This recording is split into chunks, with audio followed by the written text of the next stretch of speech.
Yes, it is Phil Valentine's show on the Westwood One Radio Network. National security expert Dr. Michael Makovsky, former Pentagon official, CEO of the Jewish Institute for National Security of America, taking us beyond the sanctions. What's going on in Iran? How can we put more pressure on them? We had the story yesterday. They're actually in the street now chanting death to the dictator, death to Khomeini, or Khomeini.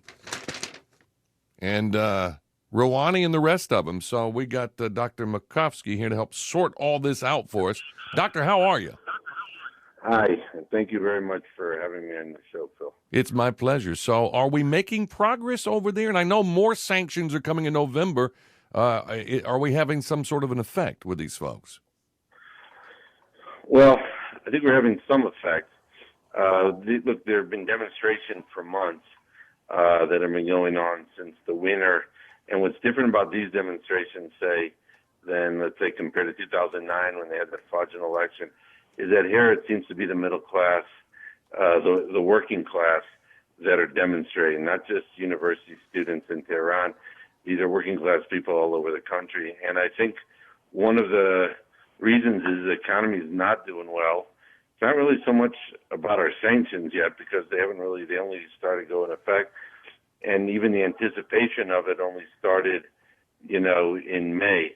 They started on their own because the Iranians are spending billions of dollars in their regional hegemonic activities, and people are wondering why you're spending money on Hamas in Gaza and Syria and Lebanon and Hezbollah and in Yemen, and we're not getting paid.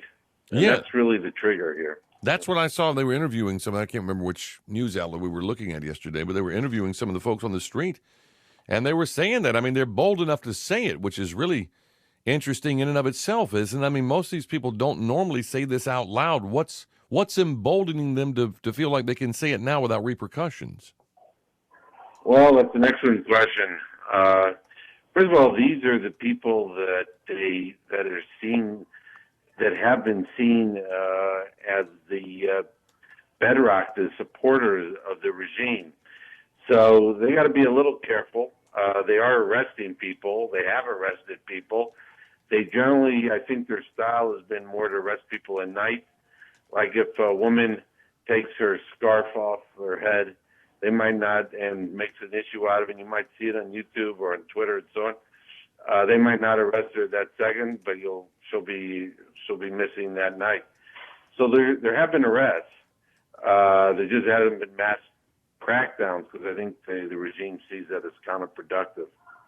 Yeah, and we're talking about in November, the sanctions on gas and oil, I believe, will go into effect.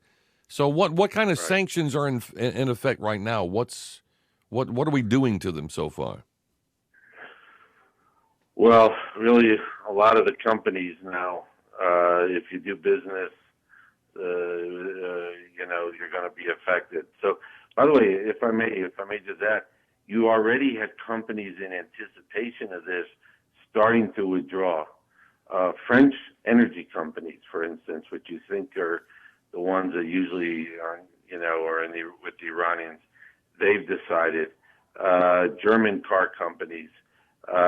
So the anticipation of this, by the way, since the president's speech in early May, withdrawing from the nuclear deal, have really already started leading to companies doing things already, saying, and already starting to withdraw, or if they were on the verge of making deals, saying, no, we're not doing this. So you see all sorts of companies like Boeing. There was going to be Boeing sales. That's off, obviously. So it's a range of companies right now. And then it will hit them the hardest, as you correctly point out, in November when the oil sanctions start, because that's where a lot of their money comes from. Of course, this isn't, if I may, this isn't going to be airtight. We cannot bank, so to speak, on these sanctions bringing them down. First of all, the Chinese aren't going to care. They're going to buy more Iranian oil. There'll be other regimes, and we're not probably going to be able to do anything about that. So there are limitations of the sanction, and I think the challenge for the administration is to say, okay, this is great. We're hitting them hard on sanctions, but not stop there. And I could explain if you're interested about what that would be. Well, let's talk about that. I mean, it seems to me that something's happening over there because I've never seen, and usually it's death to America. So what has or Israel. changed? Yeah, or Israel. That's right. Yeah, What's changed? yeah. Now they want death for a lot more people. They broadened that. So they're still saying death to Yeah, America, but it's death to everybody essentially. yeah. No, it's kind of hardening that it's a broadening of the chance for death. No, but in fairness, kidding aside, it is significant, as you point out. It's usually death to Israel, death to America, and now they're saying death to regime. You also had a demonstration the other day that said something like death to Palestine in front of the Palestinians because they feel like Iran is giving all this money to the Palestinian extremist group Hamas, which controls Gaza. So they're basically taking the regime's chance and turning it against the regime. And I think that's extremely impressive. And I give the president and Pompeo, the Secretary of State, and Bolton and so on, and that strip has a lot of credit for this. However, the other thing, but we need to put more pressure on them. We can't rely. History hasn't shown that sanctions alone ever bring a regime down. So you want to push back on several levels. And the most immediate thing we need to do is, if I may, one of their chants has been, as we said before, that they don't like the regime spending money in Lebanon and Syria. They want to spend it here. So we need to raise the cost of Iranian expansion in Syria and Yemen and Lebanon. And I think the key battleground is Syria. And I think the United States could be doing a lot more itself and in helping its allies undercut the Iranians in Syria. Now, let's talk about some of the things we could be doing that we're not doing. What would you like to see us do? Well, I'll tell you a few things. We have 2,000 Special Forces troops in Eastern forces in Eastern Syria. It's an important area. It's an oil area, but it's not just the oil area. It's also a pivotal strategic area through which the Iranians could be supplying weapons on the ground to the Assad regime and to Hezbollah in Syria, and then also from there to Lebanon. They call the land bridge. I think it's very, very important that the administration not remove those troops. It seems that the president wants to, but that he's opposed by his Secretary of Defense, National Security Advisor, and I think the Secretary of State. I think we could be more aggressive in interdicting those supplies. Right now, the burden is almost completely on the Israelis. And I think the United could do more by interdicting supplies by air and on the ground of weapons going into Syria. We could do that. I think that would show a strong signal. Second, I think we need to help the Kurds in Syria. They were our closest allies on the ground that actually effectively fought ISIS. We didn't have that many that did that. And we need to be supporting them, and we can't allow them to come under the complete control of the Assad regime, which is backed by Russia and Iran. Thirdly, and I think the easiest thing that we could do would be to help Israel more, because right now the burden is almost all on the Israelis. They're interdicting weapons going into Syria. They're trying to destroy Iranian infrastructure in Syria. The United States, to its credit, is backing, it supports what they're doing. Of course, under the previous administration, Obama, they would have been criticizing them or undermining them. Here, you have a president that actually supports.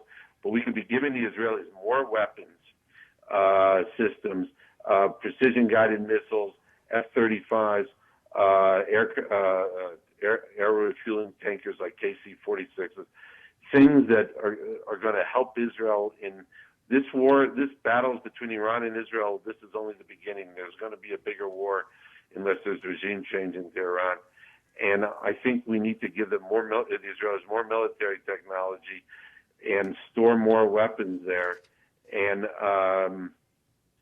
I think we might consider a mutual defense pact with the Israelis. I think we need to elevate them to the same status as Australia in terms of what we share with them in terms of intelligence, military equipment, technology. I think we have a window now under the Trump administration. We'd be supporting the Israelis on this because, in effect, their fights with the Iranians are really our fights as well. They're advancing our interests. It's just that we're really kind of shy to do it. And I think therefore we need to help our allies on the ground the battlefield, and that's the Israelis, and then after that, the Kurds. We're talking with Dr. Mike Makovsky. He's with the Jewish Institute for National Security of America. You know, we heard all this talk, Mike, about we move the embassy to Jerusalem and all hell's going to break loose in the Middle East. I haven't seen a whole lot break loose, or am I missing the story? No, you didn't miss anything. You're correct. And, I mean, there's been a little here and there. Frankly, the only real impact has been that you have the Palestinian Authority and Hamas, which controls Gaza, to the terrorist organization, basically use the embassy move as an excuse to do things. So Abbas has raised it a lot. Yeah, Abbas, by the way, is on his 12th year of his 4-year term as president of the Palestinian Authority. Not exactly a riveting democracy, and he has used this as a way of not getting involved in the peace process because he's not going to be able to make peace with the Israelis. I mean, any guy who blames the Holocaust on the Jews is not someone that's really ready to make peace with Israel. So I think you're right. Hell hasn't broken loose. The president deserves a lot of credit for that. And he fulfilled his campaign promise, which many other presidential candidates before him, Democrat and Republican, did not do. So, no, I don't think the impact, I think, was pretty minimal. Yeah, but see, these people, I mean, we're going to go to World War III with North Korea, World War III with Iran. I mean, all these things that they're saying about Trump are just not coming true. Well, yeah, I mean, it doesn't mean he couldn't improve in certain ways about North Korea or Russia, but certainly when it comes to, like, the embassy move, what I would like to see is I think the president and the Secretary of State have been terrific on their rhetoric. I give them a lot of credit on withdrawing from the Iran nuclear deal. I would like to see them, while we're talking about the Middle East, really kind of back up some of those more words on the ground in terms of pushing back the Iranians. If they're not willing to do it, then again, we have to support our allies that are willing to do it. First, that's the Israelis, and then secondly, I would say the Syrian Kurds. I think the Syrian Kurds are really pivotal. We cannot allow, I think, the regime in Syria, which is, as we know, mass murder, killed over 500,000 people, backed by Russia, backed by the Iranians, Hezbollah is their ground troops. We can't allow them to take over all of Syria again after all this, and I think we have to help the Syrian Kurds have somewhat of at least a strong autonomous area, if not their own state. So I think that's important. I'd like to see the administration think a little more out of the box about it, and also, again, do whatever it can, even though it's been great on Israel, I think do more to give the Israelis the tools to defend itself by itself, and therefore thereby also advancing U.S. interests. One final question for you, and that's this. I foresee, I see a pattern here, whether it's China, North Korea, whatever, that actually Trump could be sitting down with Rouhani or somebody, some leaders from Iran in the not-too-distant future and working some of this stuff out. How would that sit with the folks in Israel, do you think? I think they'd be very nervous. Netanyahu has a very good relationship with Trump, and they'd be careful what they would say publicly. But they'd be nervous because I think the president in these last two summits, both with North Korea and Singapore and Putin in Helsinki, you could argue that they were both important maybe to have.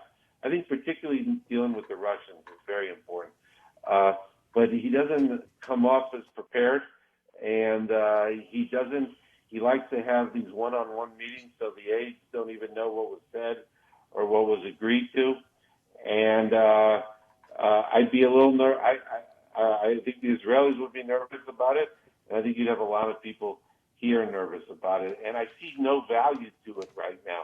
The only way you're going to really get anything out of a meeting with Rouhani is if you're going to boost our leverage, and I don't think we're there yet. Sanctions are a great tool.